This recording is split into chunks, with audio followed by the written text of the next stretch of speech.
ভারত, পাকিস্তান ও বাংলাদেশের মধ্যকার ক্রমবর্ধমান রাজনৈতিক উত্তেজনা এবার সরাসরি প্রভাব ফেলতে পারে উপমহাদেশের ক্রিকেট সূচিতে। আগস্টে ভারতীয় ক্রিকেট দলের বাংলাদেশ সফরের কথা থাকলেও বর্তমান পরিস্থিতিতে সেই সিরিজের ভবিষ্যৎ এখন ঘোর অনিশ্চয়তায়, এমনটাই দাবি টাইমস অব ইন্ডিয়ার। 3টি করে ওয়ানডে ও টি-20 সিরিজ এখন শুধু কাগজে কলমে আছে বলে মনে করছেন সংশ্লিষ্টরা।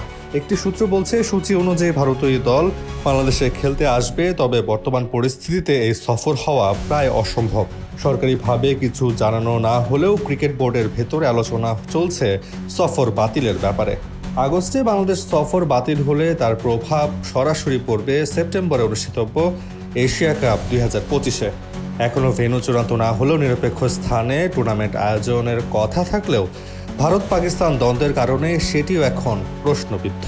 পেহেলগামের ঘটনার কারণে ভারত প্রতিবেশীদের সঙ্গে কূটনৈতিক সম্পর্ক আরও কঠোরভাবে নিয়ন্ত্রণ করছে। ফলাফলস্বরূপ খেলাধুলার মঞ্চেও বন্ধ হওয়ার পথে আছে ক্রিকেটীয় সম্পর্ক। 2023 সালের এশিয়া কাপেও ভারত শুধু শ্রীলঙ্কায় খেলে, পাকিস্তানে না গিয়ে। এবার যদি একই ধাঁচে আয়োজন হয় বা ভারত সরাসরি অংশগ্রহণ না করে, তাহলে এশিয়া কাপের আকর্ষণ অনেকটাই ফিকে হয়ে যাবে।